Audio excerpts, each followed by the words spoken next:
हम देखेंगे मेहंदी है रचने वाली। मालिनी अपनी ओल्ड एज होम के लिए खाना पैक कर ली होती है, तभी उसके घर में आई बाबा पूरे परिवार आ जाता है।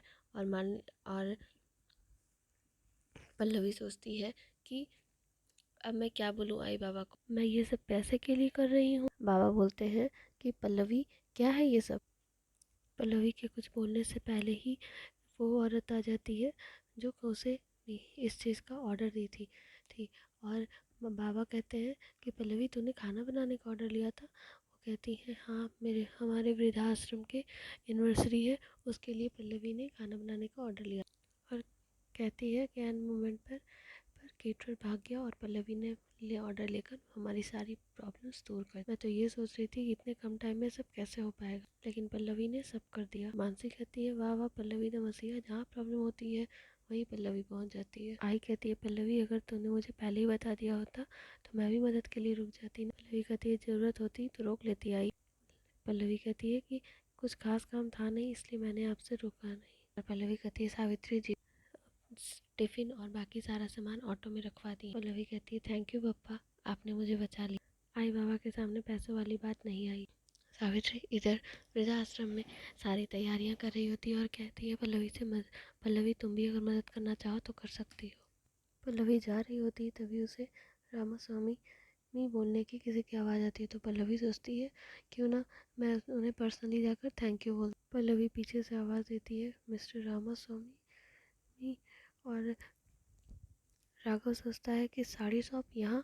तभी कुछ बूढ़ी औरतें राघव के ऊपर रंग फेंकती है और उसका पूरा चेहरा लाल हो जाता है। और पल्लवी भी उसे अपना रुमाल देती है कि रंग पूछ लीजिए। पल्लवी कहती है कि मैं समझ सकती हूँ कि ऐसा होता है। तो कुछ दिन पहले बरसात में मुझे पर भी किसी ने ऐसे ही रंग फेंका था। पल्लवी कहती है सॉरी, मैं भी पता नहीं क्या बताने लग गई थी। पल्लवी कहती है एक्चुअली मुझे आपको थैंक यू कहना था इस मौके के लिए। आपको अंदाज़ा भी नहीं है कि आपने खाने का ऑर्डर मुझे देकर कितनी बड़ी मदद की। तभी दूसरी औरत आती है, कहती है अयो आपको तो पूरा रंग लग गया है, आप जल्दी जल्दी धो लो वरना दाग रह जाएगा। पल्लवी कहती है कि रुमाल दे दीजिए। कहते हैं किसी को अपने रुमाल नहीं देना चाहिए वरना झगड़े हो जाते हैं। राघव रुमाल दे देता है। पल्लवी सोचती है कि मुझे ऐसा क्यों लग रहा था कि मैं इनसे पहले मिली हुई हूँ।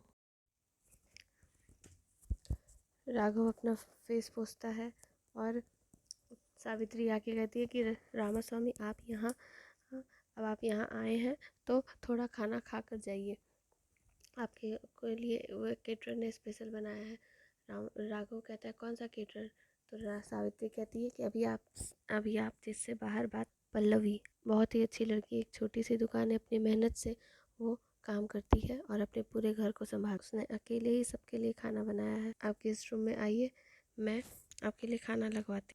पल्लवी सारे बुजुर्गों को खाना खिला रही होती और राघव देख रहा होता है और सोचता है इतनी भी बुरी नहीं है लड़की जितना मैं सोच रहा हूँ। सावित्री आती है।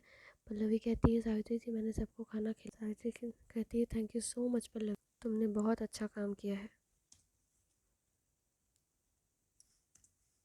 खाना सबको बहुत पसंद आया। सावित्री पैसे देती है और पल्लवी इनमें से कुछ पैसे सावित्री जी को दे देती है और कहती है ये पैसे इन आश्रम वालों के लिए, आपने उन्हें अपना बनाया, जिन्हें अपनों ने ही इन्हें पराया कर दिया।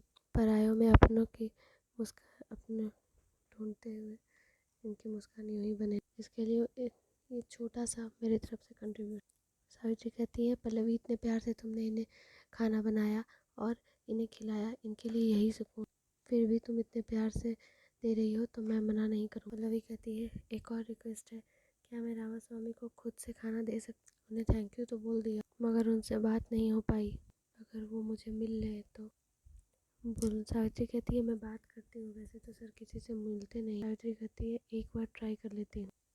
इधर उस लड़की की ने राघव के खाने में जो कि पल्लवी ने बनाया था उसमें कुछ मिला रही होती है। उस वही लड़की मिलाती है जिसे राघव ने कुछ दिन पहले सबक सिखाया था। इधर सावित्री आके कहती है कि वो किसी से मिलना नहीं चाहते और उसके लिए कुछ देती है पल्लवी को। पल्लवी कहती है उन्हें मेरी तरफ से फिर से थैंक यू कह दीजिए। राघव लंच बॉक्स खोलता है और उसमें एक चिट मिलती है। उसमें पल्लवी का लिखा था कि मेरी हारी हुई उम्मीद को पूरा करने के लिए थैंक यू। राघव खाना खाता है, उसे बहुत टेस्टी लगता है और पल्लवी को भी एक चिट मिलती है जिसमें थैंक यू सो मच लिखा होता है और एक रिंग रहती है साथ में आर्ट लिखा हुआ। राघव कहता है कि इसे खाकर तो अम्मा का फिरनी का याद आ गया और राघव को चक्कर आने लगते हैं। राघव गिर के लेट से सो जाता है। तभी वो लड़की आ जाती है और कहती है कि बहुत घमंड है मैं तुम्हें राघव, अपने गुरूर पर तुम्हारी रेपुटेशन पर अब मैं सारी मिट्टी में मिला दूंगी और कैमरे को ऑन कर देती है। सुबह हो जाती है और राघव के सर में बहुत दर्द होता है। राघव अपने कमरे में अपने घर में फरहान आता है और कहता है कि अन्ना आप वृद्धाश्रम में बेहोश हो गए थे। बोलता है आप ड्रिंक करके नहीं गए होते तो शायद आप बेहोश नहीं होते। तो राघव कहता है कि मैं ड्रिंक करके नहीं गया था, मैंने अम्मा को प्रॉमिस किया था, मैंने ड्रिंक को हाथ भी नहीं लगाया। लास्ट टाइम मैंने उस लड़की का हाथ का खाना खाया तो बहुत अच्छा था, बहुत टेस्टी था। फरहान कहता है कि मैंने तो पहले ही कहा था कि वो लड़की आम लड़कियों जैसी नहीं है। फरहान बोलता है कि मैं डॉक्टर को बुला देता हूँ, वो चेकअप में बता देंगे कि आप बेहोश क्यों हुए थे। फरहान बोलता है कि आप रेडी हो जाइए, आपके ज्वेलरी फेडरेशन वालों के साथ एक मीटिंग है। इधर पल्लवी को जगदीश अन्ना का फ़ोन आता है और वो बोलते हैं अगर तुमने पैसे आज नहीं दिए तो न्यूज़पेपर के हेडलाइन पे होगा। राघव इधर मीटिंग में होता है और ज्वेलरी फेडरेशन वाले लोग राघव को इनवाइट करने आते हैं कि आपके ब्रांड और आपके डिज़ाइन ने आपके ज्वेलरी मार्केट को ग्लोबल पे लाके खड़ा कर दिया है, इसलिए आपको इनवाइट करने आए हैं और आपको रिवॉर्ड आपको एंटरप्रेन्योर ऑफ द ईयर का अवार्ड मिलेगा। राघव इनविटेशन कार्ड पे राघव एंड फैमिली देखकर सोचने लगता है। फरहान कहता है अन्ना ज़रूर आएंगे। राघव बोलता है मैं बिना फैमिली के मैं इसमें नहीं जाऊंगा। इधर पल्लवी जगदीश अन्ना को पैसे ला कर दे देती है और कहती है वो रिकॉर्डिंग डिलीट कर देने, लेकिन जगदीश अन्ना बोलता है ये तो इस महीने का है, अगले महीने तो नहीं देगा। तो हर चोर यही आकर कहता है कि मैं चोरी नहीं करूँगा, पर क्या वो चोरी नहीं करता है। पल्लवी भी कुछ जगदीश अन्ना का रिकॉर्ड कर लेती है बात।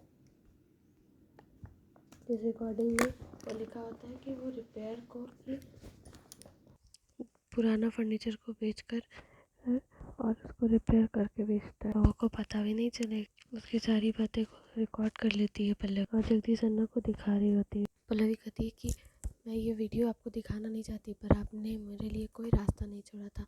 ये वीडियो अगर आपने मेरी वीडियो डिलीट नहीं की तो मैं ये वीडियो अपने भाई के चैनल पे डाल दूँगी और फिर आपको शायद हैदराबाद भी छोड़ना पड़े। बोलती है जगदीश बोलता है आपके पास ये रिकॉर्डिंग? तो पल्लवी कहती है ज़रूरतमंद मजबूर होता है कमज़ोर नहीं। पल्लवी बोलती है कि अगर आप मेरे बारे में इंफॉर्मेशन रख सकते हैं तो मैं आपके बारे में इंफॉर्मेशन तो रखूँगी ही ना अन्ना। पल्लवी फ़ोन देती है जगदीश अन्ना को कि रिकॉर्डिंग डिलीट करें। पल्लवी राघव के घर पहुंचती है और कहती है कि मुझे राघव का नौकर आके कहता है कि मैडम आप यहाँ बैठिए, सर आ रहे हैं। पल्लवी राघव के फ़ोटो से बात कर रही होती है कि घूरो मत, मैं तुम्हारे पैसे लौटाने आई और वो मैं तुम्हें लौटा कर हो गए तुम हैदराबाद के डॉन, अगर मुझे कोई फ़र्क नहीं पड़ता। तुमने केलवन के लिए पैसे दिए थे तो उसके पैसे तो मैं तुम्हें लौटा कर ही रहूँ। और पीछे राघवन खड़ा होता है। पल्लवी जैसे ही मुड़ती है और वो गिरने लगती है और राघव उसे थाम लेता है।